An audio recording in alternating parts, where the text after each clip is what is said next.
So it's Sunday and it's time for my vlog, and I am lying in bed because I am exhausted. My boyfriend and some friends and I went to the Renaissance Festival today, and of course, we wore our masks and we sanitized our hands literally like every 6 feet because every place was sanitizing your hands. But it was a lot of fun. I've never been to a Texas Renaissance Festival before, and it was a lot of shops and a lot of food and people twirling fire, talking in old timey English. They had it broken down into countries, which I thought was pretty cool because you got to see like the Renaissance period and Greece and England and Italy and Poland and things like that. So that was pretty cool. So just a fun thing to do. So we did that today. And I'm also lying in bed because honestly, this week has been exhausting. Um, Started off the week getting ready for Feed the Vote, and then Tuesday was election day, and we got up early and we got to our headquarters and we met our volunteers and we loaded up their vehicles. This was after going to Costco on Monday and loading up the U-Haul full of supplies, and I slung a lot of bottles of water this week, flats of water this week. So we got our volunteers loaded up and we sent one group out to NRG, and I was trying to find another location for another group, and I was spent all day looking at the election sites waiting for a line to form so I could send out my volunteers, and lines never formed. There was just the NRG Stadium where I did send one group. They were steadily busy all day long. But it was just like I couldn't find lines to send my volunteers to, which I guess is a good thing because Harris County did such a great job with early voting, and some places had 24-hour voting and drive-through voting and making voting as easy as possible during um, these undocumented times or unprecedented times. And so kudos to Harris County for doing a great job so that there were no major lines on election day.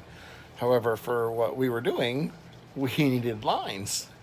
So because there were no lines, we ended up not giving away nearly just a fraction of the food and water that we had acquired the day before at Costco. So on Wednesday, we made a couple of trips to the Houston Food Bank, loaded up my car with bottles of water and all the prepackaged snacks that we had left over, and there were a ton.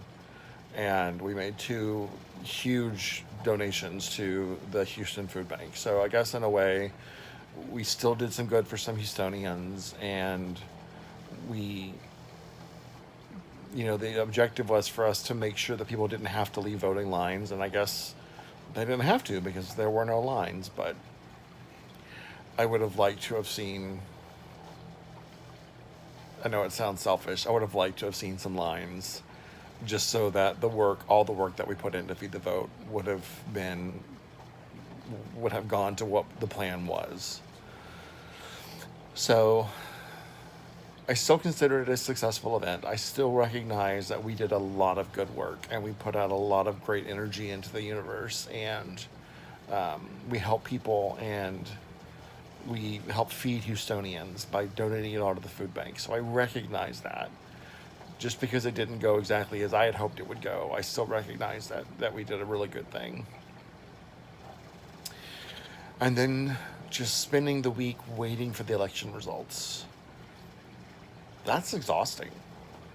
I mean, I was working on my work computer and I had my phone set to election results I had it set to a page that was refreshing every 15 to 20 seconds with new numbers, and just watching and watching and watching and watching and waiting for the results to be what I hoped they would be. And I know that not everyone out there is happy with the results, and I know that there's a lot of contention about the results, and I know that there's a lot of accusations about the results that are not based on fact. But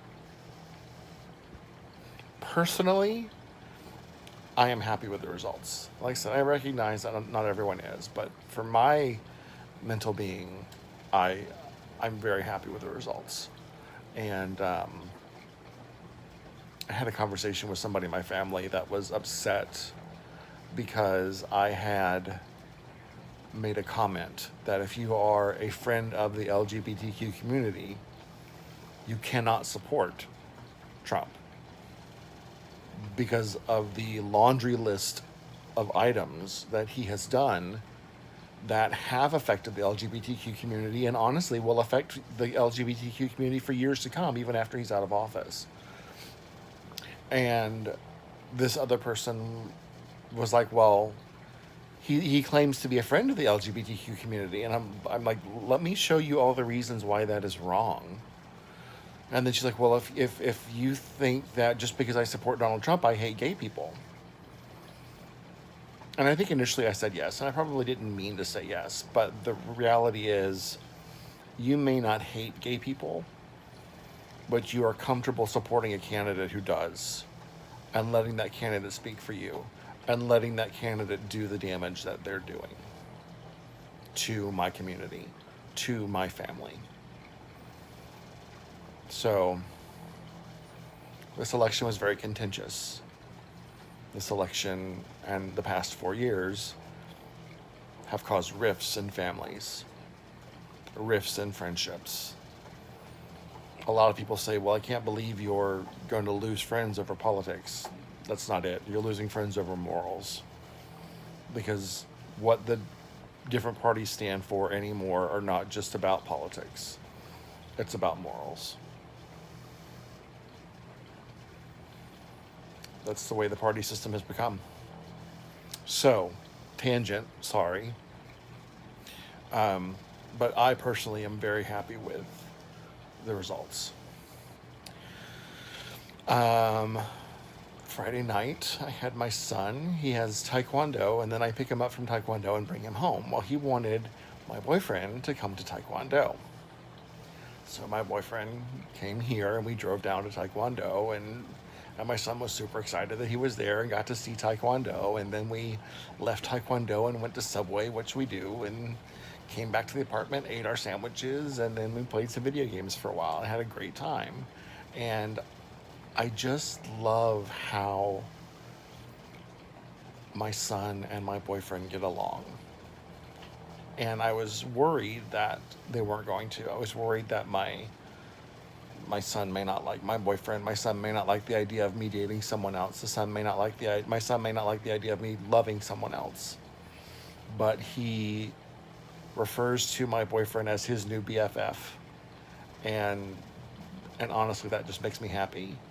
I love to see them getting along. I love to see them playing games together. I love when the three of us play games together or do things together or just sit and talk together. And it makes me very happy and very optimistic of things to come. So that's been a big weight lifted off my shoulders these past couple of weeks, seeing the two of them interact and how well they're doing together. So I love that. And then Saturday, my son had Taekwondo again in the morning, so we did Taekwondo in the morning, and then my boyfriend came back because his schedule opened up, and he didn't think he was going to be able to come hang out, but he was. So my boyfriend came back, and then we all again hung out and played games and whatnot, and then we took my son to lunch, and then we took him home. And then I went to start a tattoo that I'm having done on Saturday night. So it's a tattoo that'll be in phases. So I'm not going to show anybody until it's done, or show anybody on Facebook until it's done. But that was my week, and then today was the Ren Fair, and I'm exhausted, and I'm hungry. As much food was at Ren Fair, I didn't eat much. I can tell you, if I had gone by myself, I would have eaten my way through Ren Fair. I would have gotten sausage on a stick, bacon on a stick, corn dog on a stick. I would have gotten the Chinese food. I would have gotten the funnel cakes. I would have gotten the pickles. I would have gotten the popcorn. I would have spent money I don't have on all the food at Ren Fair. So if you get a chance, they're doing a great job with keeping people social distance, keeping people sanitized, requiring masks be worn by in every shop and by all entertainers. They have areas that are like rest areas, so you can rest and take your mask off and just kind of be in this zone by yourself for a little while without the mask on, which was nice. But it was a good time. And I'm over my 10 minutes for my vlog this week. So I will just go ahead and end by saying take care of your friends, see your friends, do things with your friends. Don't be so afraid of the pandemic that you miss out on seeing your friends. Be smart about it, but don't stay so zoned in that you miss out on those friendships. And if you are not comfortable going out, then make sure you're communicating with your friends. Make sure you're communicating with your loved ones and you check on them and make sure they're doing okay. Even if they're on the opposite side of the political spectrum, they're still your loved ones. And try to be understanding and tolerant when you can. And most importantly, take care of yourself. Do some self-care. Do something fun. Eat something fun. Just take care of you. And remind yourself that you love yourself, because that's really important. All right, guys. I love y'all, and I will see y'all next week. Bye.